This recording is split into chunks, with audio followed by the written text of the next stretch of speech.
Well, today we're joined by humanitarian activist who's spent a lot of time in the region, particularly the refugee camps that many displaced Sahrawis have been stuck in. A very warm welcome to Catherine Constantinides. Thank you so much for joining us. Always a pleasure talking to you. Thank you. It's great to be here. All right. I mean, it's quite a complex story, this, but in simple terms, just explain to us this disputed area, Western Sahara, and the the Sahrawis, and why Morocco and the Polisario Front are in this conflict for this territory. In 1975 and prior to 1975, Spain was actually the colonizer. They colonized Western Sahara. But in 1975, they signed something called the Madrid Accord. The Madrid Accord was signed between Spain, Morocco, and Mauritania, allowing them access into that territory as they moved out as a colonizing power. At this time, there was an armed conflict. The Polisario Front are the political body and representation of the Sahrawi people. But during this armed conflict, Sahrawis fled, and the only border open for them was that of the Algerian border between Western Sahara and Algeria. And so you now have Sahrawis who are divided. But for those who don't know, Western Sahara is directly south of Morocco, north of Mauritania. Quite a significant country in terms of its natural resource and its wealth. And that is why also a very small population of people and easy to then control. So the Sahrawis are now today divided between those in occupied Western Sahara and those in the refugee camps. And unfortunately, between 1975 till today, during that process and that period of time, the Moroccans built the second longest wall in the world. It's called the Wall of Shame. It's 2,700 kilometers long. It's right here on our continent, and it aims to divide the Sahrawi people from each other. And still up until this day, in 1991, the UN called for a ceasefire. MINURSO, which is the specific UN envoy that was set up based in Western Sahara, was set up with the main target to be that within a 6-month period, they would call for a referendum and they would assist in the peace process. 1991. In 1991. That process still until this day has been aggravated by the Moroccan regime and still has not taken place. What's the United Nations saying about this? So in the last 18 months, there's been slight movement where the UN has called for roundtable discussions with all of the parties involved, including Morocco, Mauritania, Algeria.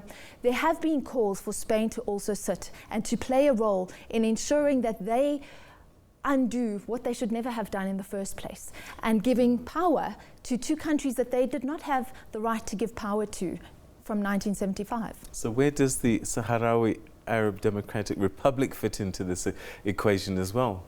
So the Arab Democratic Republic is the other name of Western Sahara. It is the official name of this disputed territory. Under the UN, Western Sahara, or the Arab Democratic, is still one of the disputed territories in the world, and therefore, engaging in selling of the natural resources, engaging in dividing that territory is against international law. It is against the UN's processes, and it goes against what the UN is currently trying to achieve by pushing and ensuring that self-determination of the Sahrawi people through a referendum is something that sees the light of day. 45 years later, we're hoping that this is something we're moving towards, because the Sahrawis that are in occupied Western Sahara live with their human rights being violated on a daily basis. They are being colonized. The territory has already been colonized by Moroccans, incentivized to go and live there, to study in Western Sahara, in fear that when that referendum happens, there will be more Moroccans in Western Sahara than there are Sahrawis. All right. Tell us a little bit about the conditions that you've seen that these people are living in the region. So in occupied Western Sahara, it must be very clear that the state and the condition that the people are living in there is very different to those in the refugee camps. In the refugee camps, it is very peaceful, it is very safe.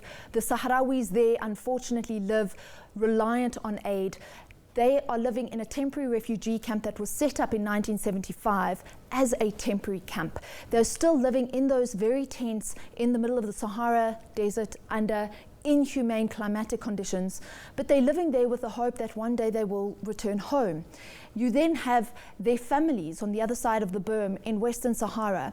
In Western Sahara, there are people there are raids. There are people being violated on a daily basis. Children go to school and they have to change their Sahrawi names to Moroccan names. They're not allowed to fly the Sahrawi flag. Currently, at this very moment, there is the AFCON Futsal Cup, which is taking place in occupied Western Sahara in El Ayoun, and Sahrawis have been banned from the area. They're not allowed to attend the games. However, the Moroccan regime and AFCON have said that this game is taking place in Morocco, but it's in fact in the capital city of El Ayoun. South Africa, thanks to FIFA, has pulled out the South African team and we're not participating.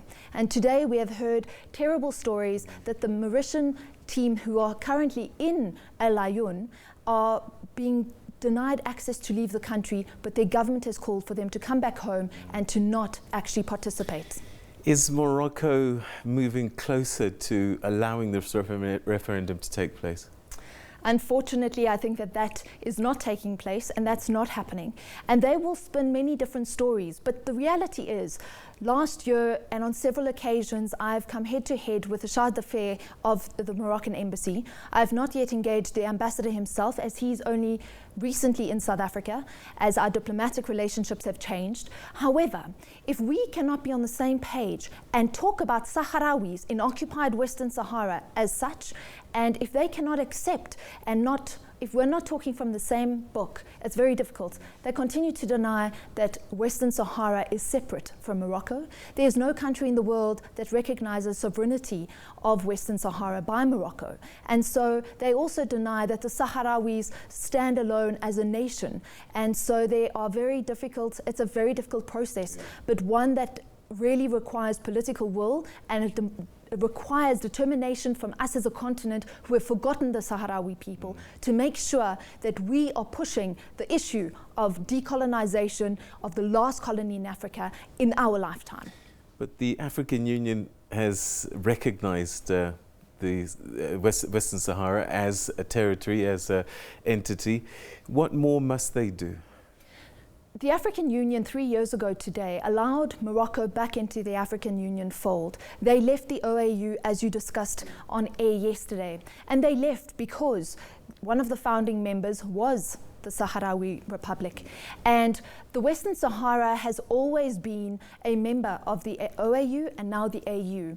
It is important that is not just enough. It's important that we actually say, now what? How are we as a continent ensuring that we use this platform to say that we need to take responsibility? We can no longer allow for international organizations and entities to come and solve our problems. What are we going to do to solve a problem that is 45 years outstanding? There has been no resolution to move forward on the issue, and we have to make hard decisions that will hurt economically, but these are decisions. We have to boycott Morocco.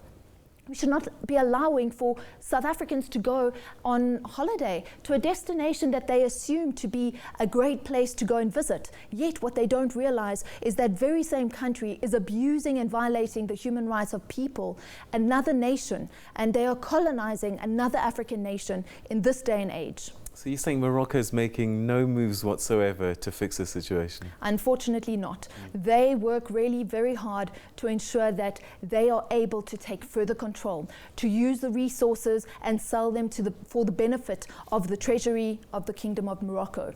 They are illegally still selling phosphates. They are illegally still selling agricultural produce into the EU against rulings through the International Court of Justice, and they are continuing to be business as usual. We have reports of tracking devices that track the ships that leave the ports. We know that this is happening. So what you're saying is that the African Union knows what's going on, but has chosen not to take action. Absolutely. They have chosen not to take action because it is much easier that way.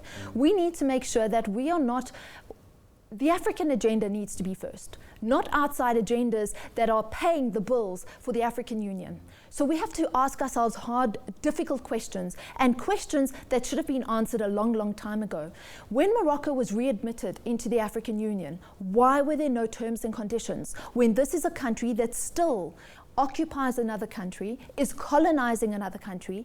Both of these go against the preamble in the African Union Constitution. And so why is it that we have just allowed them to easily come back in? We have to ask ourselves hard questions. We have to look at the kind of diplomacy that has been used, and we need to open our eyes. There cannot be a few that are benefiting from natural resources being exploited, and we are coming and using platforms in countries across the continent to say we support job creation, economic development, we support the Maghreb region building itself and taking the lead from the SADC region, ECOWAS region. Those are fancy things to say, but what is it that we're doing right where we are with our neighbors to ensure development, etc. And the violation of human rights of the people of Western Sahara, which are not Moroccan, they stand on their own, that the people of Western Sahara, the Sahrawis, deserve justice. And for far too long, they have been a peaceful nation requiring peaceful resolutions around a table, and they cannot get Morocco to play game. All right, Catherine Constantinides, we're going to have to leave it there, unfortunately, but thanks so much indeed for coming and giving us some more insights about this troubled region. Thank you so much.